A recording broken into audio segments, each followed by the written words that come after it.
पुराणों में इस कथा का उल्लेख है कि अश्वमेध यज्ञ के पूर्ण होने के पश्चात श्री राम ने एक बड़ी सभा का आयोजन किया।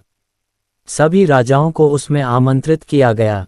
सभा में आए नारद जी के भड़काने पर एक राजा ने भरी सभा में ऋषि विश्वामित्र को छोड़कर सभी को प्रणाम किया। ऋषि विश्वामित्र गुस्से से भर उठे और उन्होंने राम से कहा कि अगर सूर्यास्त से पहले श्री राम ने उक्त राजा को मृत्युदंड नहीं दिया तो वो राम को शाप दे देंगे। श्राप के भयभीत होकर श्री राम ने उस राजा को सूर्यास्त से पहले मारने का प्रण ले लिया।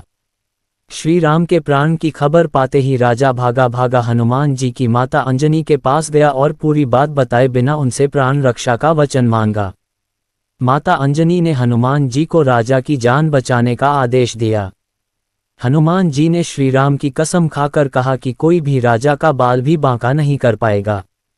लेकिन जब राजा ने बताया कि श्री राम ने ही उन्हें मारने का प्रण किया है तो हनुमान धर्म संकट में फंस गए।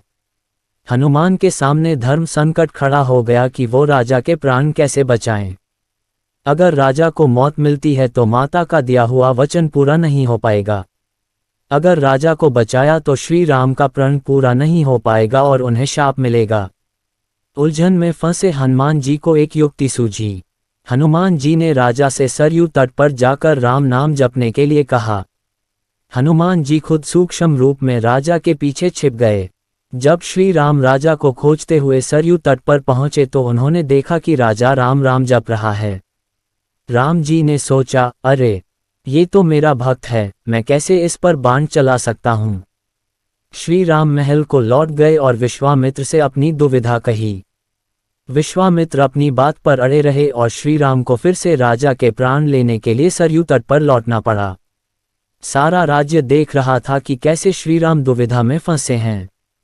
एक तरफ राजा राम नाम जप रहा है और श्री राम अपने ही भक्त को मारने के लिए मजबूर हैं। सभी सोच रहे थे कि ऐसे वक्त में हनुमान को राम के साथ होना चाहिए था, लेकिन हनुमान जी थे कहाँ, वो तो अपने ही आराध्य के विरुद्ध सूक्ष्म रूप से एक धर्मयुद्ध का संचालन कर रहे थे। हनुमान जानते थे कि राम नाम जपते राजा को कोई भी नहीं मार सकता, खुद मर्यादा पुरुषोत्तम राम भी नहीं।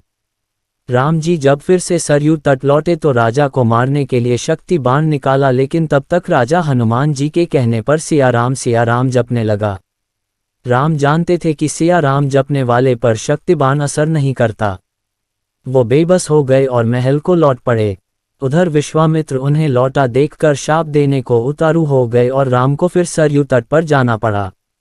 इस बार राजा हनुमान जी के इशारे पर जय सिया राम जय जय हनुमान गा रहा था। राम ने सोचा कि मेरे नाम के साथ साथ ये राजा शक्ति और भक्ति की जय बोल रहा है, ऐसे में मेरा कोई अस्त्र इसे मार नहीं पाएगा। इस संकट को देखकर श्री राम को मूर्छा आने लगी तो अयोध्या के साधु संतों में खलबली मच गई।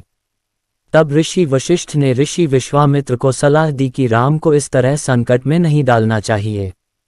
उन्होंने कहा कि राम चाहकर भी राम नाम जपने वाले को नहीं मार सकते, क्योंकि जो बल राम के नाम में है और खुद राम में नहीं है। संकट बढ़ता देखकर ऋषि विश्वामित्र ने राम को संभाला और अपने वचन से मुक्त कर दिया। मामला संभलते देखकर राजा के पीछे छिपे हनुमान वापस अपने रूप में आ गए और श्री राम को प्रणाम किया। तब श्री राम ने कहा कि हनुमान ने इस प्रसंग से साबित किया है कि भक्त की शक्ति हमेशा आराध्य की ताकत बनी है और सच्चा भक्त हमेशा भगवान से बड़ा ही रहेगा।